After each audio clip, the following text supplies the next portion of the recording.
Hello everyone, I'm Professor Geek. Welcome back to the channel. This week has been the 30th anniversary of Batman 89, its release, the first release in Hollywood and then the more worldwide release or wide release. So this week has been marking all of those dates. We just did the rewatch on my channel of Batman 89 last Saturday, and that was a lot of fun, and you can still find that on the stream in the list of videos there. Did some commentary on that.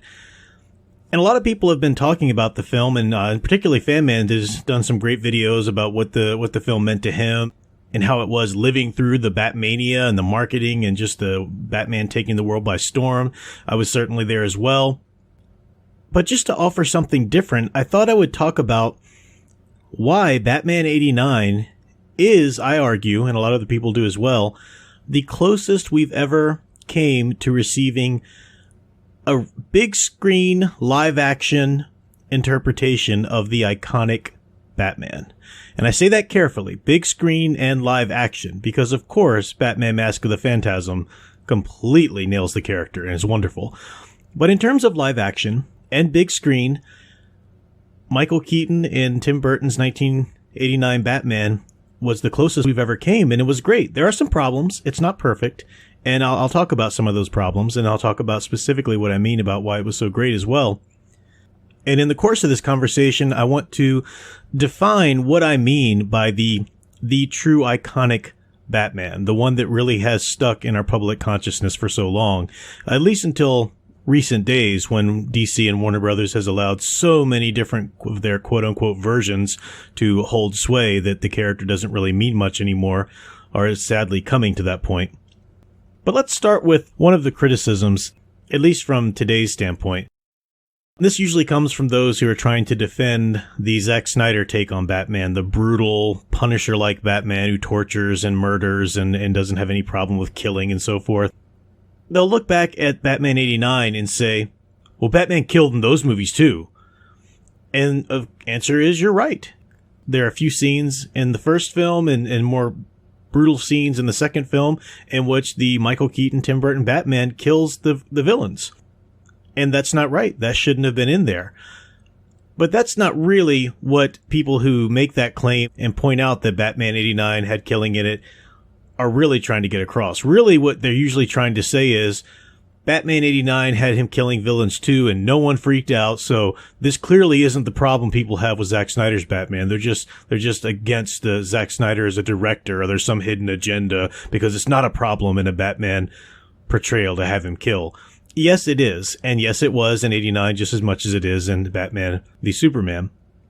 The reason no one really kicked up a fit about it in Batman 89, at least to the point that people have been with Snyder's films, is that the killing in the film was not showcased. It wasn't first and foremost in the scene. In fact, as a child watching the movie, I didn't even realize he'd killed. It just wasn't what was really showcased in the scene. Now, he does, and it's not hidden, and once you see it, you don't unsee it by any means, and it shouldn't be there, of course.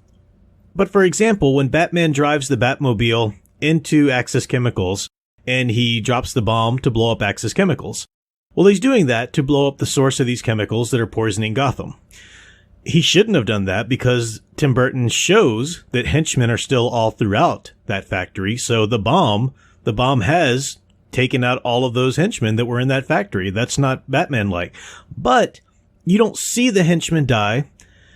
And if this was done by Snyder, Snyder would make sure you saw every grisly detail. He would not for a second let any of that go under the radar. He's all about really showing you how brutal it is. A direct quote from him, it's not funny and it's not fun and people die and people hurt and blah, blah, blah. And that's the wrong approach to a piece of heroic mythology. Again, it's not a justification for those scenes being in Batman 89. He certainly shouldn't have dropped Joker off the building at the end. But you don't watch those scenes and think, wow, Batman's a stone cold killer. Because they're not presented in a way to really slap you in the face with the brutality of it. It's not gratuitous, is what I'm saying. So that kind of thing shouldn't be in the Batman 89 movie, but it was. And that keeps it from being a perfect, iconic portrayal. But what do I mean when I say that it's close to a great portrayal, a perfect portrayal of an iconic Batman? Michael Keaton's Batman, I've talked about this before, is an integrated individual. Yes, he has the Bruce Wayne inside of him. Yes, he has the Batman inside of him. But these aren't a Jekyll and Hyde type of dichotomy within him. He's not a werewolf. He doesn't go through the day being Bruce Wayne and then at nighttime he transforms into Batman. These are two facets of his personality that he's integrated. This is the Jungian shadow, and a healthy individual integrates that shadow so it doesn't overwhelm him and become him. This is why Batman would never do the kinds of things that Zack Snyder has shown him to do. And people try to point out, oh, well, that you just don't understand the story because this is where he sort of loses it and he loses touch. And this is a story about him. No. Batman would never lose touch because he's integrated his shadow. He's not an unstable individual. And Keaton pulled this off in his portrayal. It was the first time anybody had really portrayed Batman with the childhood trauma, with the darkness of his past, but they did it in a way that was stable.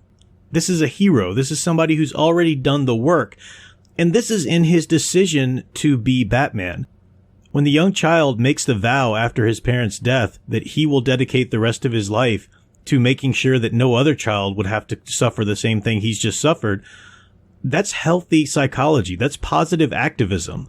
That's not reveling in your pain and torment, being tortured by your trauma to all of these issues with your life. People like this darkness today in their stories, and they want Batman to be insane and some kind of psycho. That doesn't work. That's never been who the character is, and that's no longer a hero. That's an anti-hero. That's somebody like the Punisher, or a Wolverine even. Batman's an integrated personality who is dedicated to fighting evil and protecting the innocent.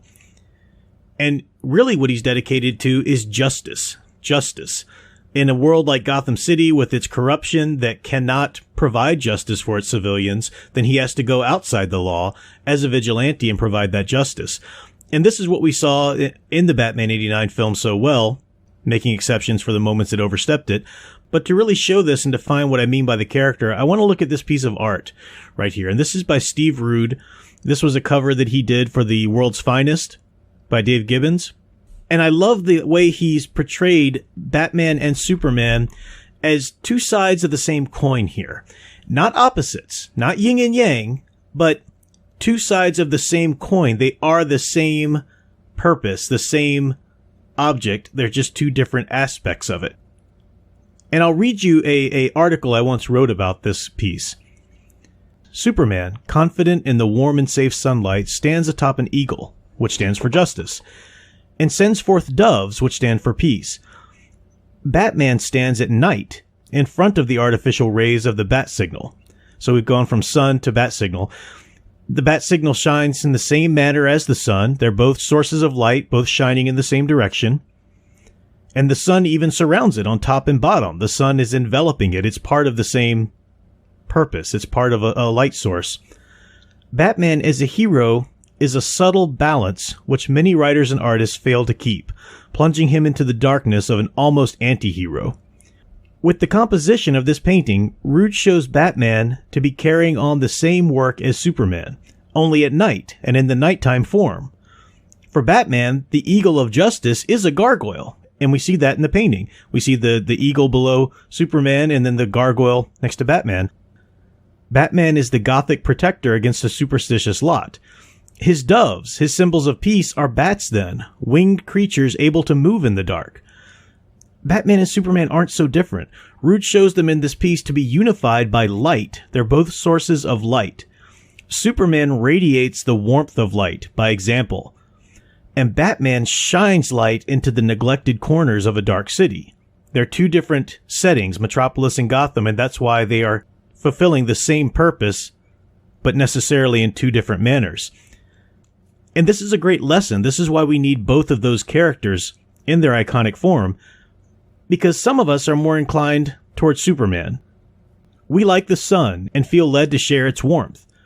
But others, and even all of us at some time or another, have those Batman moments in which we need to confront a darkness that simply won't respond to warmth. In those moments, it's important not to succumb to the darkness we're battling in the absence of the sun.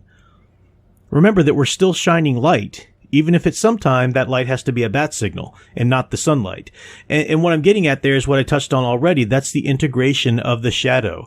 All of the darkness within you, all of the reactions and feelings and rage that you would keep hidden for fear that you might lose control of it, if you keep boxing it away, it will rear its head when you're provoked enough, and then you'll go too far. It will rule you.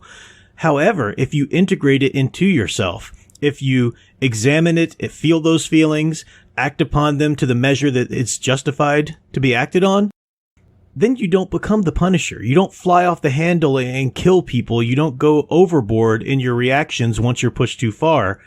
Instead, you become something far more profound and far stronger, which is Batman. In control, dealing out justice, not revenge. This is Batman, the integrated shadow, going into settings in which there is no higher system to rely on for justice. You have to stand up. You have to be the one to show a little darkness for the sake of the light. And I'll end this with a wonderful scene from a Carl Kessel, World's Finest, that I've also mentioned before. And the premise behind this piece is that Batman and Superman have been reuniting once a year, teaming up once a year because of some stuff that happened when they first met and whatnot. And one of these years is when Batman is just recruiting Barbara Gordon to be Batgirl. So he wants to get Superman's opinion of her. So Superman shows up in Gotham City and he meets up with Batgirl first and helps her fight these bad guys or whatever. And he's flying her to go meet up with Batman. And he says to her that, I'm surprised you chose to emulate Batman with your look and your name and all of that, because you're so bubbly and bright, and he's a little dark. And Barbara Gordon tells Superman, Batman's not dark at all. He just has to look dark. He has to appear dark because he's fighting the darkness. But in reality, he's the one shining the light. He's showing us a way out. He's showing us something else to be than this lawless, lack of control, push too far, hair trigger reactions, the chaos of a city without solid law enforcement. He's showing another way, another controlled, integrated way to be. That is the most profound character of Batman. It's so easy just to let him devolve into an anti-hero, just to let him devolve into gratuitous violence because, hey, don't we all do that? No, that's an aspirational nature of Batman that is far too often lost. And it's been lost so many times at this point that I fear most people just don't even think of the character that way anymore. And it's sad because that's a profound and useful character to have in our social consciousness and in our personal psychology. We need Superman. We need the warmth and the security and the ability and the inspiration to be Superman when we can be Superman. But life isn't always filled with Superman moments. Sometimes it's necessary to be Batman. And if you're not taught how to integrate, how to keep self-control and be Batman, you end up devolving into chaos, violence, overreactions, and so forth. So that is what I saw portrayed more so in the 89 Batman than any other big screen live action portrayal of Batman. Nolan made some great films, but he was far more interested in telling a story of a character who's conflicted with his identity than he was with telling a story about the world's greatest detective, restoring boundaries, restoring order and justice, and so forth. Zack Snyder clearly was more interested in telling a story about someone who loses all control and has to regain their footing somehow.